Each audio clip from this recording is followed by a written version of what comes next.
Hi friends, welcome back. ಇವತ್ತು social media open ಮಾಡಿದರೆ Facebook, Instagram ಎಲ್ಲ ಕಡೆ ಒಂದೇ ಥರ ವೀಡಿಯೋಗಳು, ಒಂದೇ ಥರ ರೀಲ್ಗಳು. ರೀಸೆಂಟ್ಲಿ ಜಂತರ್ ಮಂತರಲ್ಲಿ ಆಗಿರೋ ಪ್ರೊಟೆಸ್ಟು, ಆಮೇಲೆ ಆ ಒಂದು ಇನ್ಸಿಡೆಂಟ್ ಆಯಿತಾ. ಏನಂದರೆ ಯಾವುದೇ ಇನ್ಫ್ಲೂಯೆನ್ಸರ್ಸು, ದೊಡ್ಡ ದೊಡ್ಡ ಸೆಲೆಬ್ರಿಟೀಸ್ ಎಲ್ಲ ಒಂದೇ ಥರ ಪೋಸ್ಟ್ ಆಗ್ತಾಯಿದ್ದಾರೆ. ಭಾರತದ ಪ್ರಜಾಪ್ರಭುತ್ವದ ಕರಾಳ ದಿನ, black day for our democracy, students ಮೇಲೆ ದೌರ್ಜನ್ಯ, ಈ ಥರ ಎಲ್ಲ ಹಾಕಿದ್ದಾರೆ. ರೀಸೆಂಟ್ಲಿ ನಾನು ಒಂದು ನಮ್ಮ JE ಕನ್ನಡ ಚಾನಲ್ಗೆ ಒಂದು ವೀಡಿಯೋ ಮಾಡಿದ್ದೆ ಆಯಿತಾ. ನೀಟ್ ಕರ್ಮಕಾಂಡ ಅಂತೇಳಿ ಒಂದು ವೀಡಿಯೋ ಮಾಡಿದ್ದೆ. ಶೂಟ್ ಮಾಡಿದ್ದು 19th ಜುಲೈ. 20th ಜುಲೈಗೆ ಅದನ್ನು ಅಪ್ಲೋಡ್ ಮಾಡಿದ್ದೀನಿ. ನಾನು ಅಪ್ಲೋಡ್ ಮಾಡಿರೋ ತಾಳಮೇಳನೂ ಏನೋ ಗೊತ್ತಿಲ್ಲ ಆಯಿತಾ. ಅದರಲ್ಲೊಂದು ವಿಷಯ ಹೇಳಿದ್ದೆ ನಾನು, ಸ್ಟೂಡೆಂಟ್ಸ್ಗಳು ಆದಷ್ಟು ಇದರಿಂದ ಹೊರಗಿರಿ. ಸೋಷಲ್ ಮೀಡಿಯಾದಲ್ಲಿ ನೀವೇನು ನೋಡ್ತೀರಾ, ಡೊಂಬರಾಟ ನೋಡ್ತಿದ್ದೀರಾ, ಅದೆಲ್ಲ ಬಿಟ್ಟಾಕಿ ಆಯಿತಾ. ನಾಳೆ ಏನಾದರೂ ಹೆಚ್ಚು ಕಡಿಮೆ ಆದರೆ ಅವುಗಳು ಸೇಫಾಗಿರ್ತಾರೆ. ಯಾಕಂದರೆ ಅವರು ಈ ಹೋರಾಟ ಮಾಡೋರಿಗೆ ಏನಂದರೆ ಪಾಲಿಟಿಕಲ್ ಬ್ಯಾಕಪ್ ಇರುತ್ತೆ ತುಂಬ ಜನರಿಗೆ ಆಯಿತಾ. ನಾಳೆ ಏನಾದರೂ ಆದರೆ ಪೊಲೀಸ್ ಎತ್ಕೊಂಡು ಹೋದ್ರು ಅಂದ್ಕೊಳ್ಳಿ, ರೆಡಿ, ಇಮಿಡಿಯೇಟ್ ಜಾಮೀನು ಸಿಗುತ್ತೆ, ಅವರಿಗೆ ಬೇಲ್ ಸಿಗುತ್ತೆ, ಅವ್ರಿಗೇನೂ ಆಗಲ್ಲ. ಈ ಸಿಕ್ಕಾಕೊಳ್ಳೋರು ಯಾರು ಗೊತ್ತಾ, ಏನೂ ಬ್ಯಾಕಪ್ ಇಲ್ಲದೆ ನಿಜಕ್ಕೂ ಏನೋ ನಾನು ಸಿಸ್ಟಮನ್ನು ಚೇಂಜ್ ಮಾಡ್ತೀನಿ ಅಂತ ಹೋರಾಡ್ತಾರಲ್ಲ, ಅವರು ಸಿಕ್ಕಾಗ ಬೀಳ್ತಾರೆ. ನೋಡಿದರೆ ಎಕ್ಸಾಕ್ಟ್ ನಾನು ಏನು ಹೇಳಿದ್ನೋ ಅದೇ ಆಯಿತು ಆಯಿತಾ. ನಾನು ಒಂದಿನ ಹಿಂದೆ ಹೇಳಿದ್ದೆ ಅದನ್ನು, ಏನಂದರೆ ಸ್ಟೂಡೆಂಟ್ಸ್ ಇದಕ್ಕೆಲ್ಲ ಬೀಳಬೇಡಿ, ಎದುರು ಬರಬೇಡಿ. ಯಾಕಂದರೆ ಫೈನಲಿ ಪೆಟ್ಟು ತಿನ್ನೋದು ಅಮಾಯಕರು, ಯಾರು ಇದ್ರ ಹಿಂದೆ ಮಾಸ್ಟರ್ ಮೈಂಡ್ ಇರ್ತಾರೋ ಅವ್ರು ಎಲ್ಲ ತಪ್ಸ್ಕೊಂಡು ಹೋಗ್ತಾರೆ ಆಯಿತಾ. ಹಾಗೆ ಆಯಿತು ಫೈನಲಿ. ಬೇಕಾದ್ರೆ ವೀಡಿಯೋ ಲಿಂಕನ್ನು ನಾನು ಹಾಕಿರ್ತೀನಿ, ನೋಡ್ಕೊಂಡು ಬನ್ನಿ. ಬಟ್ ಅದೇನೆಂದರೆ ಬರೀ ಸ್ಟೂಡೆಂಟ್ಸ್ಗೆ ಮಾಡಿದ್ದು. ಆ್ಯಂಡ್ ಇವತ್ತಿನ ವೀಡಿಯೋ ಕೂಡ ನಾನು ಸ್ಟೂಡೆಂಟ್ ಪರ್ಸ್ಪೆಕ್ಟಿವಲ್ಲೇ ಹೇಳೋಕ್ಕೆ ಇಷ್ಟಪಡ್ತೀನಿ ಆಯಿತಾ. ಸ್ಟೂಡೆಂಟ್ಸ್ ಮೇಲೆ ದೌರ್ಜನ್ಯ ಖಂಡಿತ ಹೌದು, ಇವತ್ತಿಂದಲ್ಲ ಆಯಿತಾ, ಯಾವತ್ತಿಂದ ಆಗ್ತಾಯಿದೆ. ಈ ನೀಟ್ ಇರ್ಬೋದು, JE ಇರ್ಬೋದು, ಇದು ನೀವು ನೋಡಿ ಯಾರನ್ನು ಬ್ಲೇಮ್ ಮಾಡಬೇಕು, ಏನಿದಕ್ಕೆ. ನಾನೊಂದಿಷ್ಟು ನಿಮಗೆ ಹೇಳ್ತೀನಿ ವಿಷಯನ, ಸ್ವಲ್ಪ ಓಪನ್ ಮೈಂಡೆಡಾಗಿ ಥಿಂಕ್ ಮಾಡಿ. ಆ್ಯಂಡ್ ಆದಷ್ಟು ಇದಕ್ಕೆ ಪಾಲಿಟಿಕಲ್ ಆ್ಯಂಗಲ್ ಕೊಡೋಕ್ಕೆ ಟ್ರೈ ಮಾಡಿಬಿಡಿ ಆಯಿತಾ. ಯಾಕಂದರೆ ಪ್ರತಿಯೊಂದಕ್ಕೆ ಪಾಲಿಟಿಕ್ಸ್ ಮೂಗು ತೂರಿಸಿದ್ರೆ ಇವತ್ತೇನಾಗ್ತಿದೆಯಲ್ಲ ಅದೇ ಆಗೋದಾಯ್ತಾ. ಆ ನಿಜ ಅದರ ಏನು ಅಜೆಂಡಾ ಇದೆ, ಪ್ರೊಟೆಸ್ಟ್ ಇದೆ, ಅದೆಲ್ಲ ಹೋಗುತ್ತೆ.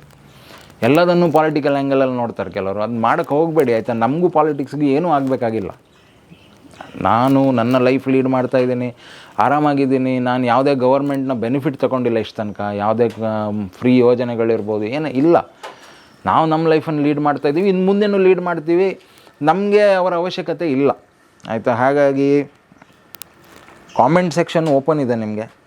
ಬಟ್ ವೀಡಿಯೋನ ಫಸ್ಟ್ ಚೆನ್ನಾಗಿ ನೋಡ್ಕೊಳ್ಳಿ, ಕರೆಕ್ಟಾಗಿ ಎಂಡ್ ತನಕ ನೋಡಿ. ಆಮೇಲೆ ನಿಮ್ಗೆ ಏನು ಅನಿಸುತ್ತೋ ಡೆಫಿನೆಟ್ಲಿ ಕಮೆಂಟ್ ಮಾಡಿ ಆಯಿತಾ. ಸೊ ಬನ್ನಿ, ಈ ನೀಟು, JE ಇದ್ರ ಬಗ್ಗೆ ಸ್ವಲ್ಪ ಮಾತಾಡ್ತೀನಿ. ನೀಟ್ ಅನ್ನೋದು ಒಂದು ಎಂಟ್ರೆನ್ಸ್ ಎಕ್ಸಾಮ್ ಆಯಿತಾ. ಇವತ್ತು ನಮ್ಮ ದೇಶದಲ್ಲಿ ಎಷ್ಟೋ ಎಂಟ್ರೆನ್ಸ್ ಎಕ್ಸಾಮ್ಸ್ ಇದೆ. ಅದರಲ್ಲಿ one of the entrance exam national ಲೆವೆಲಲ್ಲಿ ಆಗ್ತಿರುವಂಥದ್ದು. ಅದೇ ಥರ ಈ ಮೆಡಿಕಲಿಗೆ ನೀಟ್ ಇರುವಂಥದ್ದು. JE ಅಂತ ಒಂದು ಎಕ್ಸಾಮ್ ಇದೆ, ಅದು ಇಂಜಿನಿಯರಿಂಗ್, ಅದು ನ್ಯಾಷನಲ್ ಲೆವೆಲಲ್ಲಿ ಆಗುತ್ತೆ. ಲಾಂಗ್ ಬ್ಯಾಕ್ ಒಂದು ಸ್ವಲ್ಪ ವರ್ಷಗಳ ಹಿಂದೆ ಈ ಎಕ್ಸಾಮ್ಸನ್ನು ಬೋರ್ಡ್ಗಳೇ ಕಂಡಕ್ಟ್ ಮಾಡ್ತಿದ್ವು. ಎಸ್ಪೆಷಲಿ CBSE ಬೋರ್ಡ್ ಕಂಡಕ್ಟ್ ಮಾಡ್ತಿತ್ತು. ನನಗಿನ್ನೂ ನೆನಪಿದೆ ಆಯಿತಾ. ಮೊದಲು ಈ ಆನ್ಲೈನ್ ಇಂಟರ್ಫೇಸ್ ಇರಲಿಲ್ಲ. ಈಗ ಬಿಡಿ, ಎಲ್ಲರೂ ಆನ್ಲೈನಲ್ಲಿ ಅಪ್ಲಿಕೇಶನನ್ನು ಹಾಕ್ಬೋದು ಎಕ್ಸಾಮ್ ಬರೆಯೋಕ್ಕೆ. ಮೊದಲು ಹೆಂಗಿತ್ತಂದರೆ, ನಾವು ಈ ಜಾಯಿಂಟ್ ಸೆಕ್ರೆಟರೀಸಲ್ಲಿ DD ಮಾಡ್ಕೊಂಡು ಬರಬೇಕಿತ್ತು. ಬ್ಯಾಂಕಿಂದ DD ಮಾಡಿಕೊಂಡು ಅದನ್ನು ನಿಯರೆಸ್ಟ್ ಜಾಯಿಂಟ್ ಸೆಕ್ರೆಟರಿ ಚೆನ್ನೈ ನಮಗೆ. ಸೊ ಚೆನ್ನೈಗೆ ಅದನ್ನು ಪೋಸ್ಟ್ ಮಾಡಿ, ಆಮೇಲೆ ಅಲ್ಲಿಂದ ಅದು ರಿಸೀವ್ ಆಗ್ತಿದ್ದಂಗೆ ಅವರು ನಮಗೊಂದು ಬುಕ್ಲೆಟ್ ಕಳಿಸಿ ಕೊಡ್ತಿದ್ರು ಆಯಿತಾ. ಬುಕ್ಲೆಟಲ್ಲಿ ಒಂದು OMR ಶೀಟ್ ಇರೋದು, ಅಪ್ಲಿಕೇಶನ್ ಇರೋದು, ಅದೆಲ್ಲ ಫಿಲ್ ಮಾಡಿಬಿಟ್ಟು ನಾವು ಅದನ್ನು ತಿರ್ಗಾ ಪೋಸ್ಟ್ ಮಾಡಬೇಕು ವಾಪಸ್ ಅಲ್ಲಿಗೆ. ಪೋಸ್ಟ್ ಮಾಡಿ ಆಮೇಲೆ ಫೈನಲಿ ಎಕ್ಸಾಮಿಗೆ ಒಂದು 10 ದಿನ ಇರಬೇಕಾದ್ರೆ ನಮ್ಗೆ ಅಡ್ಮಿಟ್ ಕಾರ್ಡ್ ಬರ್ತಿತ್ತು ಆಯಿತಾ. ಈ ಥರ ಒಂದು ಪ್ರೊಸೀಜರ್. ಬಟ್ ಇವತ್ತು thanks to internet, thanks to technology, ಎಲ್ಲದು ಮನೆಯಲ್ಲೇ ಕೂತ್ಕೊಂಡು ಮಾಡ್ಬೋದು. ಬಟ್ ಈ ಆನ್ಲೈನ್ ಇಂಟರ್ಫೇಸ್ ಬಂದ ನಂತರನೂ ಸ್ಟೂಡೆಂಟ್ಸಿಗೆ ಈ ಅಪ್ಲಿಕೇಶನ್ ಫಿಲ್ ಮಾಡೋಕ್ಕೆ ಭಾಳ ಕಷ್ಟ ಆಗ್ತಿತ್ತು. ಯಾಕಂದರೆ ಅದರಲ್ಲಿ ಅಷ್ಟು ಥಿಂಗ್ಸ್ ಫಿಲ್ ಮಾಡೋಕ್ಕಿರುತ್ತೆ. ಸೊ ನಾವು ನಮ್ಮ ಇನ್ಸ್ಟಿಟ್ಯೂಟಿಂದ, ಯಾಕಂದರೆ ನಿಮಗೆ ಸಿಂಪಲ್ಲಾಗಿ ಹೇಳ್ತೀನಿ, ನನ್ನ ಕೋಚಿಂಗ್ ಇನ್ಸ್ಟಿಟ್ಯೂಟ್ ಇತ್ತು. 12 ವರ್ಷ ನಾವು ಇದೇ ಎಕ್ಸಾಮ್ಸ್ಗಳಿಗೆ ಕೋಚಿಂಗ್ ಕೊಟ್ಟಿದ್ದೀವಿ ಆಯಿತಾ. ಇದೇ ಎಕ್ಸ್ಕ್ಲೂಸಿವ್ ಆಗಿ CET, ನೀಟು, JE. ಸೊ ಸ್ಟೂಡೆಂಟ್ಸನ್ನು ತುಂಬ ಹತ್ತಿರದಿಂದ ಆಯಿತಾ, ಅವ್ರು ಏನೇನು ಫೇಸ್ ಮಾಡ್ತಾರೆ ಅದನ್ನು ತುಂಬ ಹತ್ತಿರದಿಂದ ನೋಡಿದವನು ನಾನು ಆಯಿತಾ. ಇತ್ತೀಚೆಗೆ ಕೋವಿಡ್ ಬಂದ ನಂತರ ನಾನು ಈ ಫೀಲ್ಡನ್ನು ಬಿಟ್ಟಿದ್ದೀನಿ, ಟೀಚಿಂಗ್ ಫೀಲ್ಡನ್ನು ಬಿಟ್ಟೆ. ಅದಕ್ಕೊಂದು ರೀಸನ್ ಇದೆ, ಆಮೇಲೆ ಹೇಳ್ತೀನಿ, ಯಾವ ಥರ ಮುಂದೊಂದಿನ ಹೇಳ್ತೀನಿ. ಬಟ್ ಸ್ಟೂಡೆಂಟ್ಸನ್ನು ತುಂಬ ಹತ್ತಿರದಿಂದ ನೋಡಿದ್ದೀನಿ, ತುಂಬ ಹತ್ತಿರದಿಂದ. ಅವ್ರು ಏನೇನೇನೇನು ಪ್ರಾಬ್ಲಮ್ಸ್ ಫೇಸ್ ಮಾಡ್ತಾರೆ, ಏನು ಆ್ಯಕ್ಚುಲಿ ಪ್ರಾಬ್ಲಮ್ ಸ್ಟೂಡೆಂಟ್ಸ್ ಇದು. ಸೊ ಅದನ್ನೆಲ್ಲ ನೋಡಿದ್ದೀನಿ. ಹಾಗಾಗಿ ನಾನಿವತ್ತು ಈ ವಿಡಿಯೋ ಮಾಡೋಕ್ಕೆ ಮುಂದೆ ಬಂದಿದ್ದೀನಿ ಆಯಿತಾ. ಸೊ ಆವಾಗ ಅಷ್ಟು ಟಫ್ ಇತ್ತು. ಸೊ ನಾವೇನು ಮಾಡ್ತಿದ್ವಿ, ನಮ್ಮ ಇನ್ಸ್ಟಿಟ್ಯೂಟಿಂದನೇ ಎಷ್ಟೋ ಸ್ಟೂಡೆಂಟ್ಸಿಗೆ, ನಮ್ಮ ಇನ್ಸ್ಟಿಟ್ಯೂಟ್ ಬರೋ ಸ್ಟೂಡೆಂಟ್ಸ್ ಮಾತ್ರ ಅಲ್ಲ, ಬೇರೆ ಕಾಲೇಜು ಬೇರೆ ಬೇರೆ ಸ್ಟೂಡೆಂಟ್ಸ್ ಯಾರಿಗೆಲ್ಲ ಟಫ್ ಆಗ್ತಿತ್ತಲ್ಲ ಈ ಕ್ವಶನ್ ಅಪ್ಲಿಕೇಶನ್ ಫಿಲ್ ಮಾಡೋದು, ಆನ್ಲೈನ್ ಅಪ್ಲಿಕೇಶನ್, ಅದೆಲ್ಲ ನಾವೇ ಮಾಡಿಕೊಡ್ತಿದ್ವಿ. ನಾನು ಎಷ್ಟೋ ಫಿಲ್ ಮಾಡಿದ್ದೀನಿ, ಸ್ನೇಹ ಮಾಡಿದ್ದಾಳೆ ಆಯಿತಾ. ಅಂದರೆ ಕಾಂಪ್ಲೆಕ್ಸಿಟಿ ಇವತ್ತು ಇದೆ, ಬಟ್ ಮೊದಲಿನಗಿಂತ ಕಂಪ್ಯಾರಿಟಿವ್ಲಿ ಕಾಂಪ್ಲೆಕ್ಸಿಟಿ ಕಮ್ಮಿ ಆಗಿದೆ ಆಯಿತಾ. ಸೊ ಈ ಥರ ಒಂದು ಎಕ್ಸಾಮ್. ಸೊ ಮೆಡಿಕಲಿಗೆ ಒಂದು ಸ್ವಲ್ಪ ವರ್ಷದ ಹಿಂದೆ ಹೆಂಗಿತ್ತು ಅಂದರೆ ತುಂಬ ಎಕ್ಸಾಮ್ಸ್ ಇರೋದಾಯ್ತಾ. ಈ ನೀಟ್ ಇರಲಿಲ್ಲ ಆಗ. ನೀಟ್ ಬರೋ ಮೊದಲು ಲೋಕಲ್ ಕಾಲೇಜಸ್ಗೆ CET ಎಕ್ಸಾಮ್ ಇರ್ತಿತ್ತು. ಆಮೇಲೆ PMTs ಅಂತಿತ್ತು, pre medical tests. All India AIPMT ಅಂತ ತುಂಬ ಸ್ಪೆಷಲ್, ಅಂದರೆ ದೊಡ್ಡ ದೊಡ್ಡ ನ್ಯಾಷನಲ್ ಲೆವೆಲ್ ಕಾಲೇಜಸ್ಸಿಗೆ ಅದ್ರ ಥ್ರೂ ಅಡ್ಮಿಷನ್. ಆಮೇಲೆ ಏಮ್ಸ್ ಅವರ ಎಕ್ಸಾಮ್ ಸಪ್ರೇಟ್ ಇತ್ತು, all India institute of medical science ಅವರು ಸಪ್ರೇಟ್ ಎಕ್ಸಾಮ್. ಅದು one of the toughest exam ಅದು ಆಯಿತಾ. ತುಂಬ ಕಾಂಪ್ಲೆಕ್ಸ್, ತುಂಬ ಕ್ಲಿಷ್ಟಕರವಾದಂಥ ಕ್ವಶನ್ಸ್ಗಳು ಅದರಲ್ಲಿ. ಆಮೇಲೆ ಈ AFMC ಅವರದ್ದು ಸಪ್ರೇಟ್ ಎಕ್ಸಾಮ್ ಇತ್ತು ಆಯಿತಾ. ಆರ್ಮ್ಡ್ ಫೋರ್ಸ್ ಮೆಡಿಕಲ್ ಕಾಲೇಜ್ ಅವರದ್ದು ಸಪ್ರೇಟ್ ಎಂಟ್ರೆನ್ಸ್ ಎಕ್ಸಾಮ್. ಹಾಗೆ ಇಂಜಿನಿಯರಿಂಗಿಗೆ ಆಯಿತಾ CET. ಆಮೇಲೆ AIEEE ಅಂತ ಇರ್ತಿತ್ತು, all India engineering entrance test, ಅದು NITಸ್ಗೆ ಅಡ್ಮಿಷನಿಗೆ. ಆಮೇಲೆ IIT ಅಡ್ಮಿಷನಿಗೆ JEE ಬರಬೇಕಿತ್ತು. ಆಮೇಲೆ ಮಾಹೆ ಅವರದ್ದು ಸಪ್ರೇಟ್ ಎಕ್ಸಾಮು, ಕಾಮೆಡ್ಗೆ ಸಪ್ರೇಟ್ ಎಕ್ಸಾಮ್. ಸೊ ಥಿಂಕ್ ಮಾಡಿ, ಒಂದು ಸ್ಟೂಡೆಂಟು ಈ ಎಕ್ಸಾಮ್ ಫೀಸೆಲ್ಲ ಕಮ್ಮಿ ಇರ್ತಿಲ್ಲ ಆಯಿತಾ, 500 ರೂಪಾಯಿ 600 ರೂಪಾಯಿ ಒಂದೊಂದು ಎಕ್ಸಾಮಿಗೆ. ಸೊ ಇಷ್ಟೊಂದು 10 ಎಕ್ಸಾಮ್ ಬರೀಬೇಕಂದ್ರೆ ಎಷ್ಟು ಸ್ಪೆಂಡ್ ಮಾಡ್ಬೇಕು ನೀವು ಥಿಂಕ್ ಮಾಡಿ. ಪ್ಲಸ್ ಅವರ ಮೆಂಟಲ್ ಸ್ಟೇಟ್ ಹೆಂಗಿರ್ಬೋದು, ಯಾಕಂದರೆ ಬೋರ್ಡ್ ಎಕ್ಸಾಮ್ ಬರೀಲೇಬೇಕು, ಅದನ್ನು ಸ್ಕಿಪ್ ಮಾಡೋಂಗಿಲ್ಲ. ಅದ್ರ ಮೇಲೆ ಕೆಲವ್ರು ಏನಂದರೆ ಇಂಜಿನಿಯರಿಂಗ್ ಮೆಡಿಕಲ್ ಎರಡಕ್ಕೂ ಟ್ರೈ ಮಾಡ್ತಾ ಆಯಿತಾ. ನೀವು ಥಿಂಕ್ ಮಾಡಿ, ಇಂಜಿನಿಯರಿಂಗ್ ಒಂದು 5-6 ಎಕ್ಸಾಮ್, ಮೆಡಿಕಲಿಗೆ ಒಂದು 5-6 ಎಕ್ಸಾಮ್, ಎಷ್ಟು ಬರೀತಾರೆ ಒಬ್ಬರು student exam back to back. Think ಮಾಡಿ ನೀವು ಆಯಿತಾ. ಈ ಥರ ಒಂದು ಸಿಚುವೇಶನ್ ಇರ್ತಿತ್ತು. ಸೊ ಒಂದು ಒಳ್ಳೆ ಸ್ಟೆಪ್ ಆಯಿತಾ, ನೀಟ್ ಅಂತ ಒಂದು ಕಾಮನೈಸ್ಡ್ ನೀಟ್ UG ಅಂದರೆ ಅಂಡರ್ ಗ್ರ್ಯಾಜುಯೇಟ್ ಕೋರ್ಸಿಗೆ ಒಂದು ನ್ಯಾಷನಲ್ ಲೆವೆಲಲ್ಲಿ ಒಂದೇ ಎಕ್ಸಾಮ್ ಅಂತ ಮಾಡಿದರು. Welcome step, definitely welcome step. ಯಾಕಂದರೆ ಆ ಬರ್ಡನ್ ಹೋಯ್ತು ಸ್ಟೂಡೆಂಟ್ಸ್ಗೆ, ಎಲ್ಲ ಎಕ್ಸಾಮ್ಸ್ ಬರೆಯೋದು ಇಲ್ಲ. ಈಗ ಇಂಜಿನಿಯರಿಂಗು ಹಾಗೆ JEE ಮೇನ್ಸ್ ಅಂತ ಮಾಡಿದ್ದಾರೆ, JEE ಅಡ್ವಾನ್ಸ್ ಅಂತ ಮಾಡಿದ್ದಾರೆ. ಆಮೇಲೆ ನಮ್ಮದು ಸ್ಟೇಟ್ ಲೆವೆಲಲ್ಲಿ CET ಇದೆ ಆಯಿತಾ. ಸೊ ನಂಬರ್ ಆಫ್ ಎಕ್ಸಾಮ್ಸು ಕಡಿಮೆ ಆಗಿದೆ. ಸೊ ಅದೊಂದು ಒಳ್ಳೆ ಸ್ಟೆಪ್ ಅದು. ಬಟ್ ನಮ್ಮ ಎಜುಕೇಷನ್ ಸಿಸ್ಟಮ್ ಯಾವ ಲೆವೆಲಿಗೆ ಕೆಟ್ಟೋಗಿದೆ ಅಂದರೆ, ಇವತ್ತು ನಿಜಕ್ಕೂ ಪ್ರಾಟೆಸ್ಟ್ ಮಾಡಬೇಕಾದ್ರೆ ಯಾವ ವಿಷಯಕ್ಕೆ ಮಾಡಬೇಕು ನಾನು ಹೇಳ್ತೀನಿ ಆಯಿತಾ. ನೋಟ್ ಮಾಡ್ಕೊಳ್ಳಿ. ಫಸ್ಟ್ ಒನ್ ಆಯಿತಾ, ಈ ನ್ಯಾಷನಲ್ ಲೆವೆಲ್ ಅಂತ ಮಾಡಿದ್ರಲ್ಲ ಎಂಟ್ರೆನ್ಸ್ ಎಕ್ಸಾಮ್, ಇದು ಎಷ್ಟು ಟಫ್ ಇರುತ್ತೆ ಅಂದರೆ, ಈ ಸ್ಟೂಡೆಂಟ್ಸ್ಗಳು ನೀವು ಥಿಂಕ್ ಮಾಡಿ, ಈ ಗೌರ್ಮೆಂಟ್ ಕಾಲೇಜ್, ಯಾಕಂದರೆ ಆಲ್ ಓವರ್ ಇಂಡಿಯಾ ನಡೀತದಲ್ಲ. ಕರ್ನಾಟಕದಲ್ಲಿರೋನಿಗೂ ಸೇಮ್ ಕ್ವಶನ್ ಪೇಪರ್, ಆ ಕಡೆ ಮಣಿಪುರಲ್ಲಿರೋನಿಗೂ ಸೇಮ್ ಕ್ವಶನ್ ಪೇಪರ್, ಅಲ್ಲಿ ಡೆಲ್ಲಿಯಲ್ಲಿರೋನಿಗೂ ಸೇಮು, ಬೆಂಗಳೂರಲ್ಲಿರೋನಿಗೂ ಸೇಮ್ ಕ್ವಶನ್ ಪೇಪರ್ ಆಯಿತಾ. ಟಫ್ನೆಸ್ ಲೆವೆಲ್ ಎಲ್ಲ ಸೇಮ್. ಯಾವುದೇ ಸ್ಟೂಡೆಂಟನ್ನು ಕೇಳಿ ನೋಡಿ ನೀವು ಆಯಿತಾ, ಎನಿ ಸ್ಟೂಡೆಂಟ್ ರ್ಯಾಂಡಮಾಗಿ ಪಿಕ್ ಮಾಡಿ ಸ್ಟೂಡೆಂಟನ್ನು ಹಿಡಿದು ಕೇಳಿ ಆಯಿತಾ. ನಿಮಗೆ ಕಾಲೇಜಲ್ಲಿ ಕಲಿಸಿದ್ದು ಹಿಡ್ಕೊಂಡು, ಕಾಲೇಜಲ್ಲಿ 2 ವರ್ಷ ಕಲಿಸ್ತಾರಲ್ಲ ಬೋರ್ಡ್ ಎಕ್ಸಾಮ್ ಅಂಥೇಳಿ, 2 ವರ್ಷ ಸ್ಪೆಂಡ್ ಮಾಡ್ತಾರೆ ಮಕ್ಕಳು. ಆ ಕಲಿಸಿದ್ದನ್ನು ಹಿಡ್ಕೊಂಡು ಈ ಎಕ್ಸಾಮನ್ನು ಬರಿಬೋದಾ ಕೇಳಿ ಆಯಿತಾ. ನೀಟ್ ಎಕ್ಸಾಮ್ ಬರೀಲಿಕ್ಕಾಗತ್ತಾ ಕೇಳಿ ಆಯಿತಾ. ಅದ್ರ ಫಾರ್ಮ್ಯಾಟೇ ಬೇರೆ, ನೀಟ್ ಎಕ್ಸಾಮ್ನ ಫಾರ್ಮ್ಯಾಟೇ ಬೇರೆ, ಬೋರ್ಡ್ ಎಕ್ಸಾಮ್ನ ಫಾರ್ಮ್ಯಾಟೇ ಬೇರೆ. ನೀವು 2 ವರ್ಷ ಮಕ್ಕಳಿಗೆ ನಮ್ಮ ಎಜುಕೇಷನ್ ಸಿಸ್ಟಮ್ ಹೆಂಗೆ ಹಾಕಿದ್ದಾರೆ ಅಂದರೆ, 2 ವರ್ಷ ನೀವು ಕಲಿಸಿದ್ದು ಅದ್ರ ನಯಾ ಪೈಸೆ ಬೆನಿಫಿಟ್ ಆಗಲ್ಲ ಈ ಎಕ್ಸಾಮ್ಸ್ ಬರೆಯೋಕ್ಕೆ. ನೀಟ್ ಇರ್ಬೋದು, JEE ಇರ್ಬೋದು ಆಯಿತಾ. ಬರೀ ಅವರು ಬೋರ್ಡ್ ಎಕ್ಸಾಮಲ್ಲಿ ಟಾಪರ್ ಹಾಕಿದ್ಕೊಂಡು full out of out score ಮಾಡಿದರು, ಇಲ್ಲಿ ಬಂದು ಅವರು ಏನೇನೂ ಅಚೀವ್ ಮಾಡೋಕ್ಕಾಗಲ್ಲ ಆಯಿತಾ. ಯಾಕಂದರೆ ಇದಕ್ಕೆ ಸ್ಪೆಷಲ್ ಟ್ರೈನಿಂಗ್ ಬೇಕು, ಸ್ಪೆಷಲ್ ಕೋಚಿಂಗ್ ಬೇಕು, ಸ್ಪೆಷಲ್ ಪ್ರಾಕ್ಟೀಸ್ ಬೇಕು. ಎಷ್ಟು ಪ್ರಾಕ್ಟೀಸ್ ಮಾಡಿದರೂ ಸಾಕಾಗಲ್ಲ ಆಯಿತಾ. ಸೊ ಇದೇನಾಯಿತು, ಈ ಥರ ಆಗಿರೋದ್ರಿಂದಲೇ ಇವತ್ತು ಕೋಚಿಂಗ್ ಕ್ಲಾಸ್ಗಳು ತಲೆ ಎತ್ತಿ ನಿಂತಿವೆ. ಯಾಕಂದರೆ ನೀವು ಕಾಲೇಜಲ್ಲಿ ಕಲಿಸಿದ್ದು ಸಾಕೇ ಆಗಲ್ಲ ಅಂದಮೇಲೆ ಕೋಚಿಂಗ್ ಕ್ಲಾಸಿಗೆ ಹೋಗಲೇಬೇಕಾಯ್ತಾ. ಒಬ್ಬೊಬ್ರದ್ದು ಫೀ ಸ್ಟ್ರಕ್ಚರ್ ನೋಡಬೇಕು ಕೋಚಿಂಗ್ ಕ್ಲಾಸಿಗೆ ಆಯಿತಾ. 3 ಲಕ್ಷ 4 ಲಕ್ಷ 5 ಲಕ್ಷ. ಇನ್ನೂ ಈ ಕಾರ್ಪೊರೇಟ್ ಕೋಚಿಂಗ್ ಕ್ಲಾಸಸ್ ಇದೆ ಆಯಿತಾ. ನೀವು ರಾಜಸ್ಥಾನದ ಕೋಟಕ್ಕೆ ಹೋದರೆ ಅಲ್ಲಿ ಒಂದೊಂದು ಕೋಚಿಂಗ್ ಕ್ಲಾಸ್ಗಳು ಸಾಫ್ಟ್ವೇರ್ ಇಂಡಸ್ಟ್ರಿ ಥರ ಇರುತ್ತೆ. ಅಷ್ಟು ದೊಡ್ಡ ದೊಡ್ಡ ಬಿಲ್ಡಿಂಗು, ಅಷ್ಟು ಪಾಶು. ಆಮೇಲೆ ನಿಮಗೆ ಕ್ಲಾಸ್ ರೂಮ್ ಒಳಗೆ ಹಾಗೆ AC ಕ್ಲಾಸಸ್. ಥಿಂಕ್ ಮಾಡಿ, ಇದು ನಿಜಕ್ಕೂ ನೀವು ಪ್ರಾಟೆಸ್ಟ್ ಮಾಡ್ತೀರಾ ಇದ್ರ ಮೇಲೆ ಮಾಡಿ ಆಯಿತಾ. ಅಲ್ಲಿ ಯಾರೋ ಒಬ್ಬ ನಾರ್ತ್ ಈಸ್ಟಲ್ಲಿ ಬೇಡ, ನಮ್ಮ ಕರ್ನಾಟಕದಲ್ಲಿ ಈಗ ಕುಂದಾಪುರ ಅಂತಲೇ ಥಿಂಕ್ ಮಾಡೋಣ. ನಾವು ಕುಂದಾಪುರದಲ್ಲಿದ್ದೀವಿ, ಸಿಟಿಯಲ್ಲಿದ್ದೀವಿ ಆಯಿತಾ. ಕುಂದಾಪುರದ ಒಳಗೆ ಹೋದರೆ ತುಂಬ ಹಳ್ಳಿಗಳಿದೆ ಆಯಿತಾ. ಅಲ್ಲಿನ ಸ್ಟೂಡೆಂಟ್ಸು ನೀಟಿಗೆ ಅಟೆಂಪ್ಟ್ ಮಾಡ್ತಾರೆ. ಅವರಿಗೆ ಎಲ್ಲಿ ಸಿಗ್ತೀವಿ ಫೆಸಿಲಿಟೀಸ್? ಇಲ್ಲಿ ಫಸ್ಟ್ ಆಫ್ ಆಲ್ ಕೋಚಿಂಗ್ ಕ್ಲಾಸ್ಗಳೇ ಇಲ್ಲ ಚೆನ್ನಾಗಿರೋದು. ಇಲ್ಲಿ ಪ್ರಾಕ್ಟಿಕಲ್ ಪ್ರಾಬ್ಲಮ್ಸ್ ಇದೆ. ಯಾಕಂದರೆ ಸಂಜೆ 7 ಗಂಟೆ ನಂತರ ಅವ್ರ ಮನೆಗೆ ಹೋಗೋಕ್ಕೆ ಬಸ್ಗಳಿಲ್ಲ. ಬೆಳಗ್ಗೆ 7 ಗಂಟೆ ಮೊದಲು ಬಸ್ಗಳು ಶುರುವಾಗಲ್ಲ. ಟ್ರಾನ್ಸ್ಪೋರ್ಟೇಷನ್ ಪ್ರಾಬ್ಲಮ್ ಇದೆ. ಆಮೇಲೆ ಕಾಲೇಜಲ್ಲಿ ಕಲಿಸಿದ್ದು ಅಲ್ಲಿದು ನೋಡ್ಕೊಳ್ಬೇಕು. ಟೈಮ್ ಎಲ್ಲಿದೆ ಮಕ್ಕಳಿಗೆ? ಕೋಚಿಂಗಿಗೆ ಹೋಗೋಕ್ಕೆ ಟೈಮ್ ಇಲ್ಲ. ಯಾಕೆ? ಕಾಲೇಜಲ್ಲೇ ಇದನ್ನು ಇಂಟಗ್ರೇಟ್ ಮಾಡ್ಬೋದಲ್ಲ. ನೀವು ಯಾವಾಗ ಈ ಸೈನ್ಸ್ ಸ್ಟೂಡೆಂಟ್ಸಿಗೆ ಇಷ್ಟೆಲ್ಲ ನ್ಯಾಷನಲ್ ಲೆವೆಲಲ್ಲಿ ಎಕ್ಸಾಮ್ ಅಂತ ಇಡ್ತೀರೋ ಆವಾಗ ಅಟ್ಲೀಸ್ಟ್ ಒಂದು 50% ಆದರೂ ಕಾಲೇಜಲ್ಲಿ ಅದದ್ದು ಕಲಿಸ್ಬೇಕು. ಅವರು ಆ ಫಾರ್ಮ್ಯಾಟಲ್ಲೂ ಕಲಿಸ್ಬೇಕು ಸ್ಟೂಡೆಂಟ್ಸಿಗೆ.